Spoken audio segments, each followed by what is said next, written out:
The first thing I want to ask is, where did the name come from? Sonic Frontiers, such an interesting name for a Sonic franchise. Sonic Frontiers happens on these unknown islands, and part of the gameplay is to run around and explore these mysterious islands and figure out what's going on, and kind of expand Sonic's understanding of these mysterious worlds, and that's where kind of the frontier element came in. Open world is a very generic term when it comes to gaming nowadays. Sonic is no stranger to open world games or even large hub-based world games. How open world is this game exactly? How big is this world that you can run around and explore as Sonic?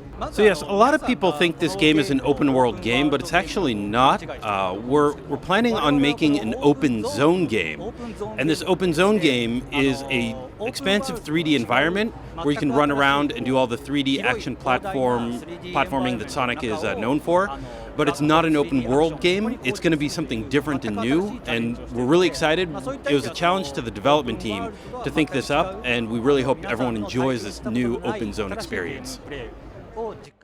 Sonic is no stranger to both 2D games and 3D games, but what are some of the specific challenges for you and your team when making a big open hub world in 3D for Sonic to explore?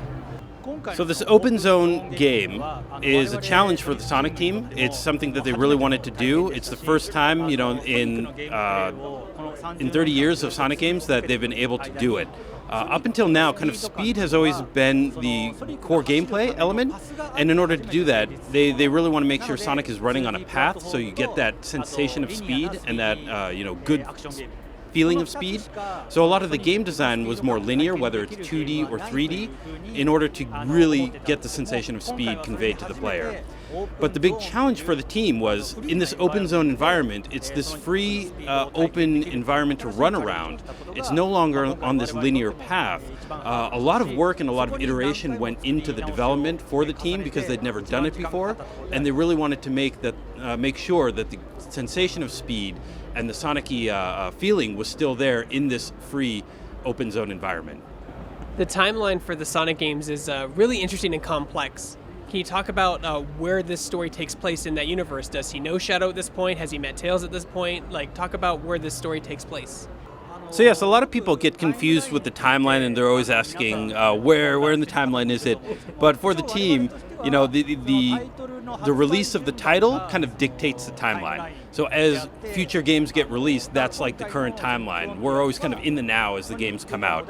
So for the modern Sonic era, this next game, Sonic Frontiers, is going to be kind of the next step in Sonic's kind of future or in the experience. So yes, he's met Tails, all the characters that he's met in the past, he has that knowledge as we continue moving forward with video games. Can you talk about some of the new abilities Sonic has in this game and some of the fun stories you had designing those new abilities to make them really stand out from other Sonic games out there?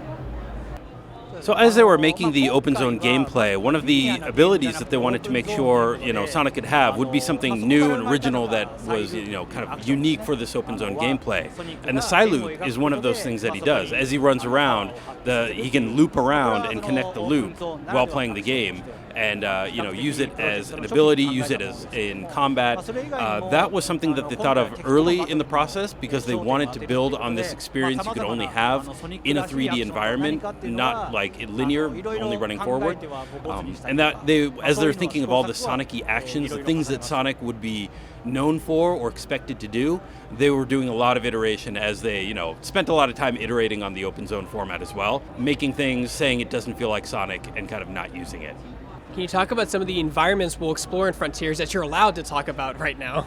So the current Sonic Forces takes place on the Starfall Islands, and what we're showing you today is only the first island of many. But there's a lot of environments on this island, and all of the islands have these unique environments. So we wanted people to explore, enjoy the waterfall. There's going to be cliffs. There's going to be large, expansive fields. Lots of places for Sonic to kind of run around and explore on this island. My last question is, what are you most excited about for Sonic fans to experience with Sonic Frontiers? So I'm excited for fans to enjoy the open zone system. It is the new kind of game system that we've implemented, and we really hope the fans enjoy that.